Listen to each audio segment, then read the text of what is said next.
The most expensive thing on your farm is not seed. It is not water. It is nitrogen. And the wild part is that the air you are breathing right now is 78% nitrogen.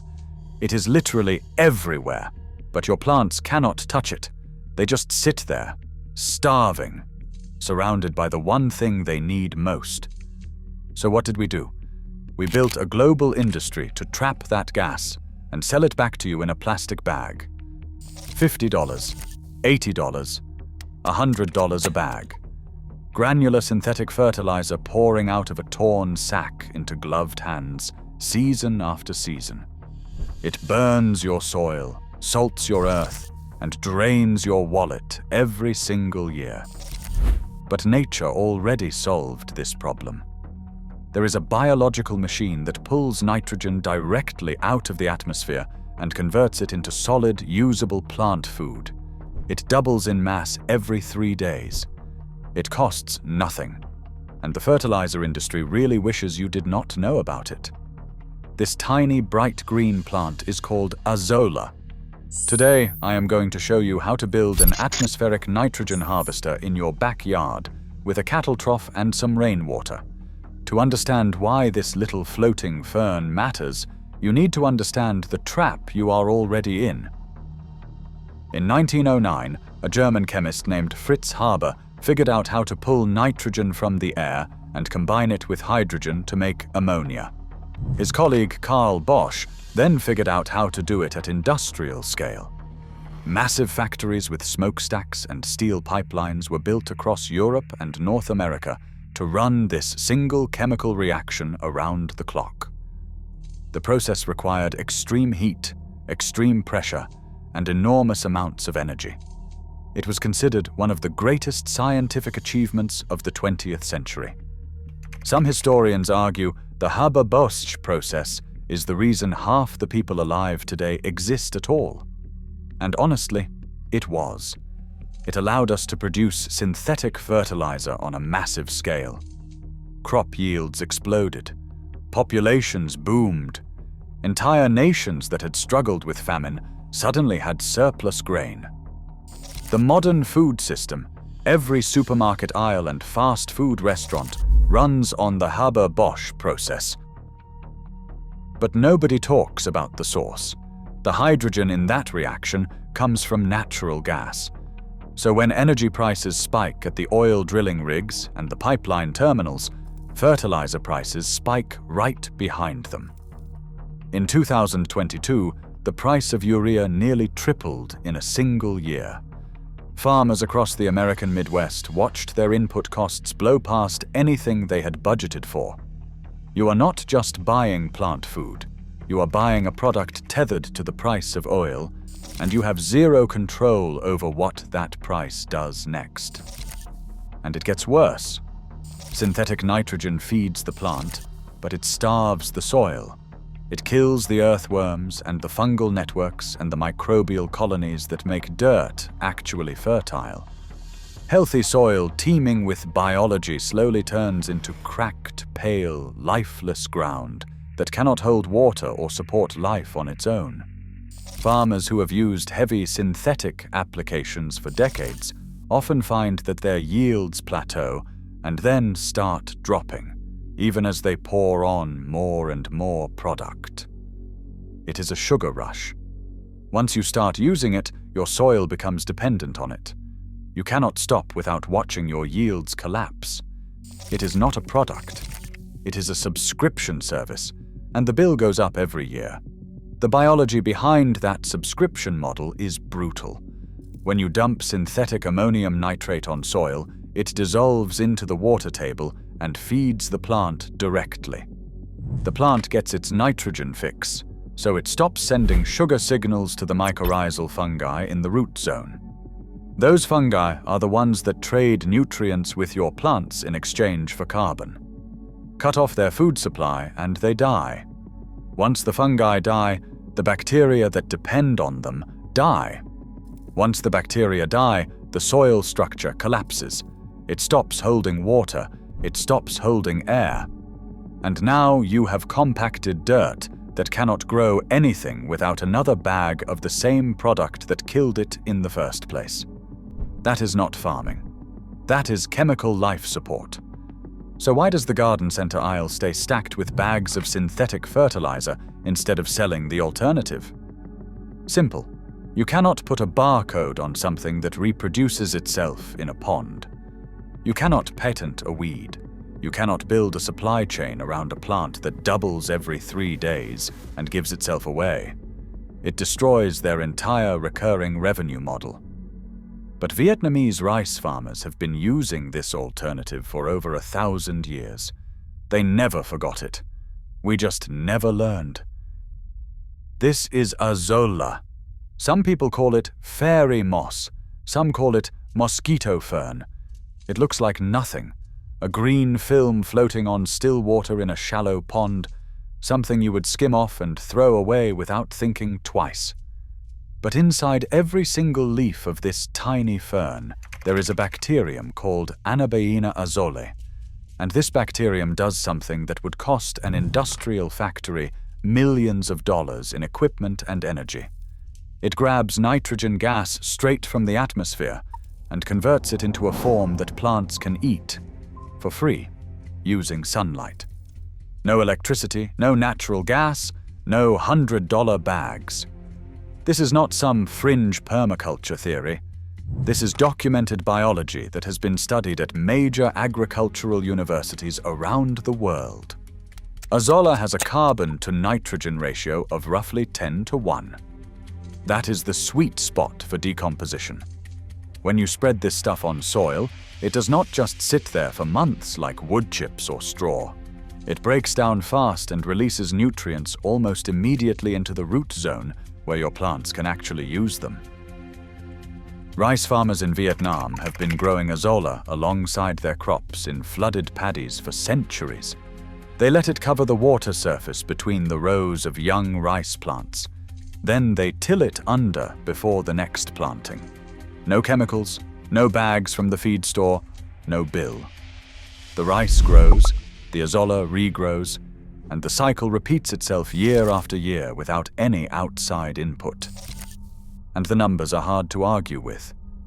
Studies have shown that a single acre of Azolla floating on shallow water can fix more atmospheric nitrogen per year than 50 acres of soybeans. 50. That is not a typo. The density of nitrogen fixation happening inside those tiny leaves is genuinely staggering.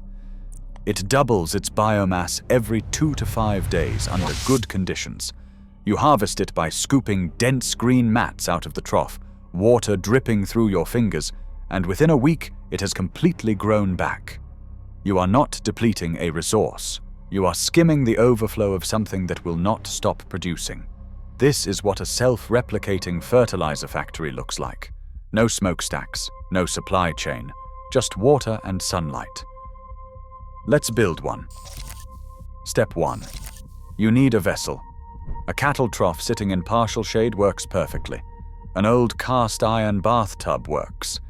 Even a plastic kiddie pool from the hardware store will do the job. The key is shallow water. Azolla floats on the surface, so depth does not matter much. Surface area does. The wider the container, the more production you get. A 10-foot diameter vessel gives you a serious amount of growing space. Step 2.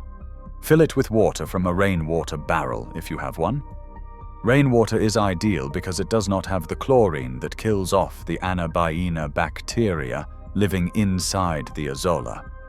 If you only have tap water from a garden hose, let it sit uncovered for 24 hours so the chlorine off-gases naturally.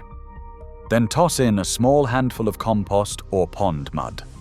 That gives the water just enough trace minerals to get things started. Add your Azolla starter culture. You can find starter cultures online from aquatic plant sellers, sometimes at aquarium supply shops, or from other growers in your area who have more than they know what to do with. A small handful placed gently onto the water surface is all you need. Within 2 weeks, it will cover the entire trough in a dense green mat. Now I know exactly what you are typing in the comments right now. Standing water equals mosquitoes. And normally you would be right. But that is the trick with Azolla. When it covers the entire surface of the water, there is no exposed water left for mosquitoes to land on and lay eggs. The mat is so dense, it acts as a physical barrier. In fact, one of Azolla's common names is mosquito fern, specifically because it prevents mosquito breeding. Researchers in parts of sub-Saharan Africa have actually introduced Azolla into stagnant ponds as a biological mosquito control method. So the plant that makes your fertilizer also solves the pest problem that standing water would normally create. 2 birds, 1 fern. Step 3 is where it gets interesting. Once your vessel is covered, you start harvesting. Skim the Azolla off with a kitchen strainer or a pool skimmer. Now you have 3 ways to use it. Method 1. Green manure. Take the wet Azolla straight from the water, still dripping, and lay it around the base of your tomato plants, your corn stalks, your pepper bushes, your squash vines. It acts as a living mulch that slowly melts into the soil, releasing nitrogen directly into the root zone. Within a few days, you will see the color of your plants change. The leaves get darker, the growth picks up. That is the nitrogen hitting the roots. No mixing, no processing, no waiting. You just scoop and spread. Method 2. Compost accelerator. If you have a compost bin full of dry brown leaves that is just sitting there doing nothing month after month, Azolla is the fix. Layer it into the pile alternating with cardboard or straw. The high nitrogen content heats up the compost faster than almost anything else you can add. Stick a thermometer in the center of that pile 3 days after you mix in a few buckets of fresh Azolla. You will see temperatures climb past 130 degrees Fahrenheit. That is the nitrogen supercharging the microbial activity. You are essentially turbocharging the decomposition process and turning a cold, lazy pile into a hot, active one that produces finished compost in weeks instead of months. Method 3. Dried fertilizer powder. Spread the harvested Azolla thin on a mesh screen and leave it out in the sun for a day or 2. Once it is crispy and light, crumble it up in your palm. You now have a dry, storable, nitrogen-rich green powder that is functionally identical to blood meal from the garden center shelf. Put it in a bucket with a lid, and it will keep for months in a shed or garage. When spring comes around, you side dress your transplants with it the same way you would any granular fertilizer. Except you did not buy it. You grew it. In a bathtub. And next year, you will grow more without spending a single dollar.